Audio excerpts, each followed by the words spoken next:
Assalamualaikum warahmatullahi wabarakatuh. Perkenalkan saya Aditya dari cabang Dumai.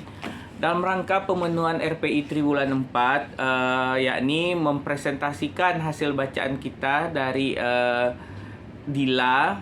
Maka di sini saya telah memilih buku yang akan saya presentasikan, yakni buku yang berjudul 10 Langkah Menjadi Financial Planner untuk Diri Sendiri, khususnya karyawan. Adapun pemilihan judul buku ini, saya telah membaca buku ini karena buku ini menurut saya sangat bermanfaat, khususnya bagi kita dalam merencanakan keuangan kita yang sebagai pekerja karyawan ini. Baik, saya jelaskan secara singkat mengenai buku yang telah saya baca di Dila. Buku ini merupakan karangan dari Lutfi Trisandi Rizky. Di sini Lutfi menjelaskan ada 10 langkah dalam financial planner dalam rangka pengaturan keuangan kita. Dalam prolog buku ini dijelaskan Lutfi, biasanya kita setelah usia sudah mendekati masa pensiun, banyak orang yang beranggapan bahwa hidup mereka akan kosong. Pensiun berarti kita kehilangan pekerjaan, itulah mengapa kita harus memikirkan bagaimana menyiapkan planning dalam finansial kita sendiri. Seperti seorang karyawan yang harus menyadari bahwa satu saat ia harus berhenti bekerja. Jika seseorang telah melakukan perencanaan keuangan dengan baik sejak awal, maka ketika mendekati usia pensiun dia tidak akan cemas lagi tentang finansialnya. Jadi mungkin dari pemikiran ini terbitlah buku karangan dari Lutfi. Kemudian dari selanjutnya muncullah pertanyaan, gaji saya kan nggak seberapa, apanya yang mau direncanakan? Untuk memenuhi kebutuhan sehari-hari saja sudah pas-pasan, malah kadang-kadang kurang. Tapi usia saya sudah 40 tahun, apakah masih mungkin untuk melakukan perencanaan keuangan agar bisa pensiun dengan tenang? Dari buku ini terjawab sudah pertanyaan-pertanyaan, kegalauan-kegalauan kita sebagai karyawan.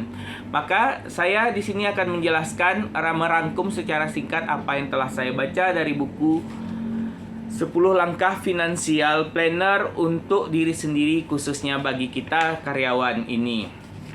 Baik, pertama hasil rangkuman bacaan saya adalah di sini Lutfi menjelaskan dalam bukunya kesalahan-kesalahan yang paling sering terjadi soal uang. Jadi saya sudah merangkum, ada 8 dijelaskan di buku kesalahan-kesalahan tersebut. Pertama, kesalahan ke-1, menganggap bahwa merencanakan keuangan itu tidak penting. Misal kita sering berbicara, gaji saya kan gak seberapa, cuman segini, apalagi yang mau bisa saya tabung. Padahal kita terlalu fokus kepada jumlah gaji yang kita terima. Padahal dengan gaji berapapun kita masih bisa menabung dan mengontrol apa yang akan kita keluarkan. Jadi itu kesalahan pertama kita. Kita terlalu menganggap bahwa merencanakan keuangan itu tidak penting. Kesalahan kedua, menabung tanpa tujuan. Menabung tanpa tujuan ini istilahnya gini, kita hanya sekedar menabung tapi nggak tahu nih fokus tujuan kita apa. Harusnya menurut penulis, dari hasil bacaan saya itu, kita tuh ketika kita akan menabung, kita tahu nih kita merencanakan untuk apa tabungan itu, sehingga kita ada semangat dalam menabung, semangat dalam menyisihkan uang tersebut. Selanjutnya, kesalahan ketiga, menabung tidak dari awal. Misal ketika kita udah bekerja, kita menganggap aku baru bekerja, kemudian kita terlalu fokus berfoya-foya, membeli keinginan-keinginan yang tidak pernah kita dapatkan sebelumnya. Memang hal itu wajar, tapi setidaknya ketika kita udah baru menjadi pekerja, kita udah planning ke masa depan, kita harus menabung, menyisihkan uang tabungan kita tersebut. Itu kesalahan ketiga. Kesalahan keempatnya adalah kita tidak memiliki dana darurat. Seringkali kita hanya sekedar menabung, tapi kita juga tidak memiliki dana darurat. Dari buku ini dijelaskan dana darurat itu penting. Idealnya berapa pengeluaran kita dalam 1 bulan itu, maka dikalikan 6. Dikalikan 6, minimal dikalikan 6, itulah dana darurat kita. Nanti ada di buku ini juga ada penjelasan lebih lanjut tentang dana darurat. Kesalahan kelima, tabungan sama dengan dana darurat. Jadi hampir mirip. Kita menganggap tabungan kita itulah dana darurat kita, padahal bukan itu. Dana darurat ada lagi cadangan khususnya gitu. Dan di buku ini juga dijelaskan. Jadi kesalahan keenam, menabung sama dengan investasi. Di sini kita memilih instrumen keuangan yang tepat, jelas dapat membantu Anda mempercepat mencapai tujuan. Namun jika salah, itulah yang terjadi, mengakibatkan kerugian. Jadi kalau bisa kita punya dana tabungan dan juga memiliki investasi. Tapi jangan disamakan antara menabung dengan investasi. Nah, kesalahan ketujuh, investasi sama dengan judi. Jadi di sini kita jangan sampai tertipu ketika berinvestasi. Kita harus mengukur investasi apa yang kita gunakan. Jangan sampai kita seperti bermain kayak money games, menganggap investasi itu jadi seolah-olah kayak judi gitu. Itu kesalahan-kesalahan kita yang ketujuh. Dan kesalahan yang terakhir dijelaskan di buku ini, menganggap asuransi bukanlah hal yang penting. Padahal kita ketahui asuransi memang seperti tidak ada yang kita setor gitu. Padahal asuransi itu tidak berguna gitu. Mungkin menganggap tidak berguna, padahal jika asuransi itu adalah minimalisir risiko yang akan terjadi yang tidak kita ketahui, maka di backup oleh asuransi. Jadi kemudian dari kesalahan-kesalahan itu timbul pertanyaan. Ini dari buku ini saya rangkum, perlukah perencanaan keuangan? Jawabannya pasti sangat diperlukan perencanaan keuangan. Kenapa? Karena melalui perencanaan keuangan ini, di sanalah kebebasan finansial kita. Kebebasan finansial artinya bahwasanya kita tidak perlu takut lagi, tidak perlu risau dengan kondisi finansial kita jika kita telah mempersiapkan planning kita dalam keuangan ini, rencana keuangan kita. Kadang timbul pertanyaan seperti, tapi waktu saya masih kecil dulu atau zaman kakek dan nenek saya, mereka juga tidak memerlukan perencanaan keuangan. Semuanya seperti air mengalir, tapi mereka hidup seperti biasa-biasa saja, tidak ada kekurangan gitu. Memang zaman dahulu jika dibandingkan zaman sekarang pasti berbeda. Hal-hal yang membuat perencanaan keuangan lebih dibutuhkan pada masa sekarang ketimbang pada masa lalu. Di sini dijelaskan kenapa perencanaan keuangan itu sangat penting di masa sekarang. Ada 7 yang dijelaskan oleh penulis dalam buku 10 langkah financial planner ini. Pertama, kesehatan semakin membaik. Di sini kita ketahui semakin modern orang, maka kesehatan orang semakin membaik. Semakin membaik dalam artian masa hidup semakin tinggi, jangka waktu hidup, kesempatan untuk hidup ya. Dengan kesehatan makin baik, hidup makin baik, tentu pengeluaran juga banyak. Dan biaya kesehatan semakin mahal. Ketiga, tetap nyaman di masa tua. Kita apalagi sekarang kita ketahui generasi sandwich, di mana ketika kita sudah menjadi tua, kita malah membebankan kepada anak-anak kita karena tidak adanya perencanaan keuangan. Karena kita tidak ingin itu, maka kita perlu mempersiapkan diri kita dari sekarang. Keempat, teknologi yang semakin maju. Teknologi juga mempengaruhi, kita harus mempersiapkan dana keuangan dari sekarang, perencanaan keuangan kita. Kelima, biaya pendidikan semakin tinggi. Kita pasti ingin memberikan pendidikan kepada anak-anak kita supaya tinggi dan bisa berkompetisi di zaman yang semakin berkembang.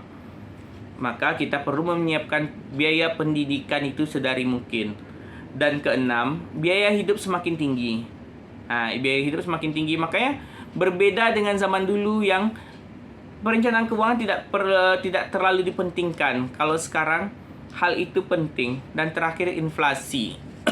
Di sini dijelaskan bagaimana inflasi itu selalu naik dari tahun ke tahun grafiknya. Oke, mungkin itu kelanjutannya. Kemudian masuklah dari buku ini, setelah saya baca, masuklah 10 planning atau planner keuangan tersebut. Di sini dijelaskan, pertama saya jelaskan ke-10-nya secara singkat. Pertama, dari langkah financial planner itu, pertama kita tentukan tujuan keuangan kita. tentukan ketujuan keuangan ini ada metode yang dijelaskannya. Pertama, metode itu bernama metode SMART. SMART adalah singkatan atau akronim dari Specific and Measurable, di mana mengetahui dengan jelas dan terukur tujuan keuangan kita tersebut. Kedua, Achievable, mengetahui tindakan yang harus dilakukan mungkin tercapai atau tidak nih. Nah, jadi itu achievable dari tujuan keuangan kita tersebut. Kemudian realistik. Kita harus realistik, tujuan keuangan yang dibuat harus realistik dan relevan. Dan terakhir time bound. Berapa lama target yang kita butuhkan untuk tujuan keuangan kita tersebut. Seperti yang dijelaskan tadi, kita harus punya ketujuan itu sendiri. Selanjutnya yang kedua, membuat catatan kebutuhan. Jadi kita harus catat ini. Poin pentingnya di sini adalah bedakan antara kebutuhan dan keinginan kita sendiri. Misal, mungkin kebutuhan ya, saya jelaskan tentang kebutuhan. Kebutuhan bisa diartikan sebagai suatu hasrat dalam diri manusia yang jika tidak dipenuhi maka akan mempengaruhi kelangsungan hidupnya. Itu namanya kebutuhan. Sedangkan sedangkan keinginan adalah hasrat yang muncul dari dalam diri manusia yang jika tidak dipenuhi tidak akan mempengaruhi kelangsungan hidupnya. Jadi untuk menjelaskan dari rencana keuangan kita itu, jangan samakan antara keinginan kita dengan kebutuhan.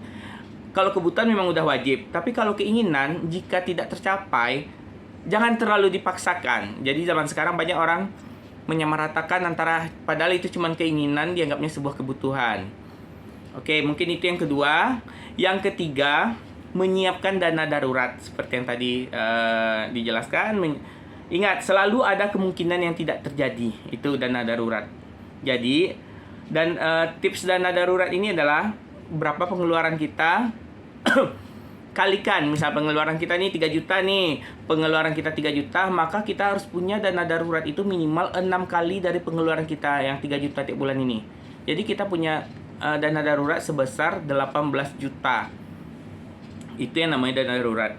Keempat, membeli asuransi. Jadi asuransi ini jangan takut. Asuransi itu adalah penting. Mungkin ada quote ya dari buku tersebut dijelaskan. Kita kan hidup penuh risiko ini, maka asuransi sangat penting ya.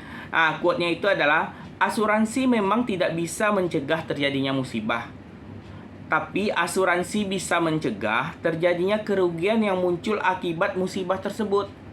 Jadi risiko itu yang kita alihkan dengan asuransi, gitu. Jadi sangat penting rasanya di zaman sekarang ini kita mempunyai instrumen atau asuransi. Yang kelima, baru menabung. Di sini para perencana keuangan menyarankan agar kita langsung menyisihkan 5-10% dari penghasilan kita untuk dimasukkan ke rekening tabungan. Jadi anggap menabung ini adalah suatu keharusan dalam hidup kita. Selanjutnya, penjelasan buku ini, planner atau rencana ke-6 adalah investasi. Mulailah investasi sedini mungkin. Semakin mudah memulai investasi, semakin lama mengumpulkan uang, semakin banyak juga uang yang kita miliki di masa depan. Tapi, dalam investasi ini, hal yang perlu diperhatikan adalah risiko. Karena berani berinvestasi berarti berani menghadapi risiko. Maka, perlu introspeksi diri. Misal, yang namanya risiko itu kan high risk, investasi kan high risk, high return. Jika kita berani mengambil risiko tinggi, maka penghasilan pengembalian atau returnnya itu juga tinggi. Tapi kita ukur dengan diri kita. Jika kita tidak berani mengambil investasi yang tinggi, investasi rendah juga nggak apa-apa, tapi return yang kita peroleh juga mungkin tidak terlalu tinggi. Cuman tetap menghasilkan gitu. Jadi pentingnya berinvestasi. Yang keenam, rencana yang ketujuh adalah utang. Ini utang ini mungkin kedengarannya jelek ya, tapi dengan utang kita perlu memikirkan matang-matang apakah kita benar-benar perlu berhutang dan sangat membutuhkan utang itu atau tidak.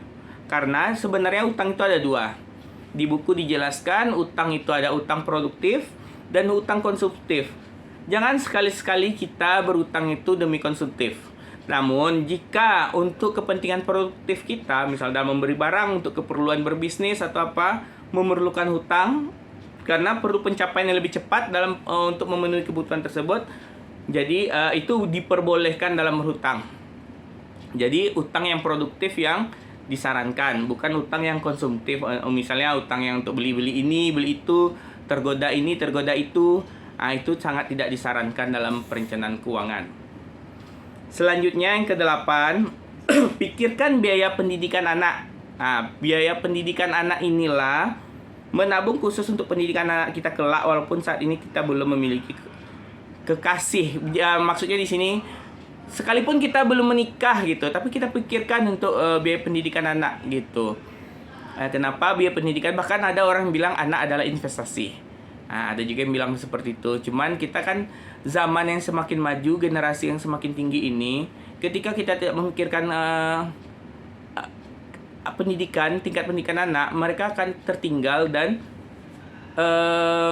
seperti kata orang lah, kalau dia bodoh, orang bodoh identik dengan kemiskinan gitu. Jadi kita perlu memberikan ilmu kepada anak kita sedari mungkin, dan ilmu itu biaya pendidikan tinggi tentu fasilitasnya pun bagus gitu ya. Jadi kita pikirkan juga biaya pendidikan untuk anak. Yang ke-8, rencana keuangannya. Dan rencana keuangan yang ke-9, persiapkan pensiun untuk diri kita sendiri. Jadi pensiun ini kita persiapkan mungkin dari kita ikut asuransi pensiun, atau dari kantor juga sudah disediakan. Jadi kita harus punya juga pensiun ini sendiri untuk diri kita. Jangan sampai kita menjadi menyusahkan kepada anak-anak kita sendiri gitu. Dan terakhir dari buku ini adalah segera buat perencanaan keuangan. Jadi semua yang telah kita baca dari 1 sampai 9, jika tidak kita lakukan percuma. Jadi yang ke-10 adalah lakukan dari sekarang, segera kita atur keuangan kita. Mungkin demikian hasil dari buku saya dan reviewnya. Secara singkat saya katakan buku ini sangat bermanfaat bagi kita yang untuk karyawan, dan bagi teman-teman sekalian yang ingin membaca ada di Dila, dan saya sangat merekomendasikan buku ini. Demikian review saya terhadap buku yang berjudul 10 Langkah Financial Planner untuk Diri Sendiri, khususnya karyawan. Kebetulan ini sudah saya print bentukan bukunya. Kalau bukunya sendiri bisa dibaca secara online dari aplikasi Dila dari kantor kita. Demikian hasil review saya. Wabillahi taufiq wal hidayah. Wassalamualaikum warahmatullahi wabarakatuh.